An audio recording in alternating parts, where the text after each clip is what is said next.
Достар, барлықтарыңызға сәлем. Бүгін сіздермен осындай үйдегі бар құралдармен шекелік жасайтын боламыз. Жасалу жолы өте оңай. Ол үшін бізге керек құралдар тізімі. Ол әрине осындай дайын фурнитуралар. Мінекей екі жағына ілгіші бар фурнитура. Осыдан 10 штук алдым. Келесі дәл осындай фурнитураның кішкентай түрі, бірақ оның бір ғана ілгіші бар. Осыдан 5 штук алдым.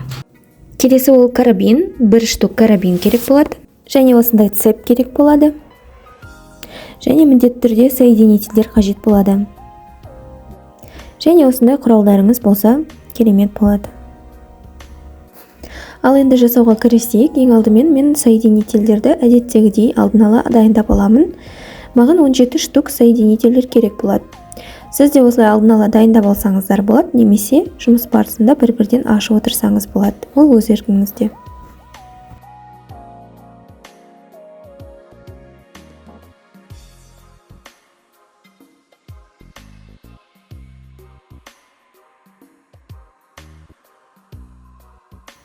Соединительдер дайындап алдым, енді сборкаға көшетін боламыз.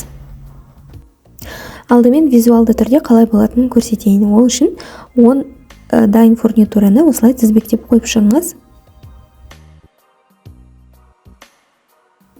Және одан кейінгі кішкентай фурнитураларымызды қойып шығамыз. Оны арасына бір пробел қалдырып салып шығамыз. Немесе дәл осының барлығын толықтырып салсаңыздар да болады. Басқа фурнитура әкелсеңіздер болады. Оның барлығы сіздің фантазияңызға байланысты. Айтқа кеткенімде видеоның басындағыдай мен барлық үйде бар ғана құралдармен жасап отырмын. Сіздерге жай ғана соның техникасын көрсеткім келген. Барлық шекеліктер осындай техникамен жасалынады.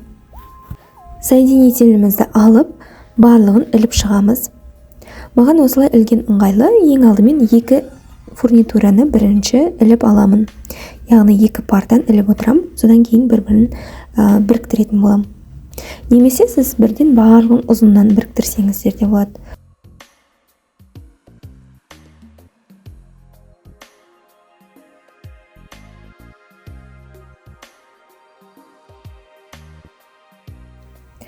Мінекей барлығын дайындап алдым. Енді тағы да осылай іліп шығамын. Бұл жолы енді төртеуден іліп отырамыз.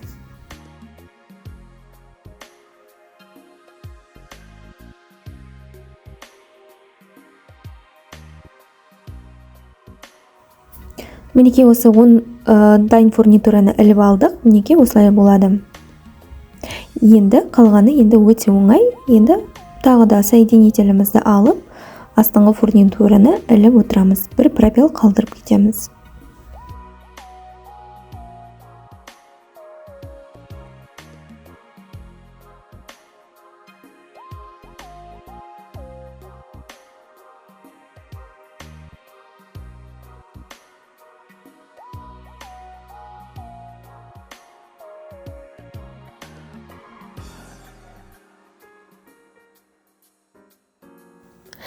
Мінекей барлығын іліп алдық.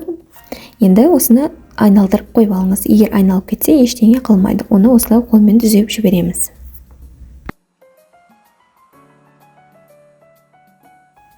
Келесі құралымыз біздің цепті аламыз. Цепті аламыз және соединительді аламыз да екі шетіне іліп аламыз.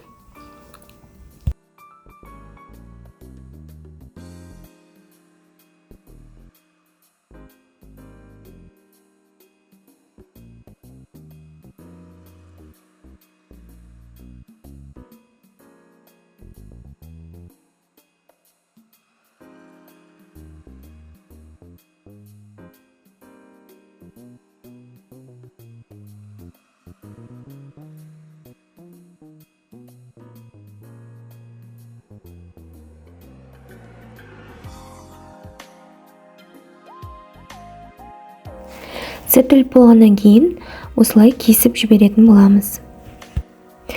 Яғни карабин ілетін жағыңыз кішкене қысқаша болғаны дұрыс.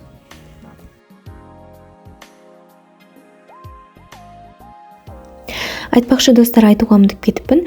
Цепті осындай кішкене ірілеуін аласыз. Міне осындай регулировкасы болады. Кез келген жерге басыңыздың размеріне байланысты іліп алып тұрасыз. Достар, осымен біздің этностильдегі шекелігіміз дайын.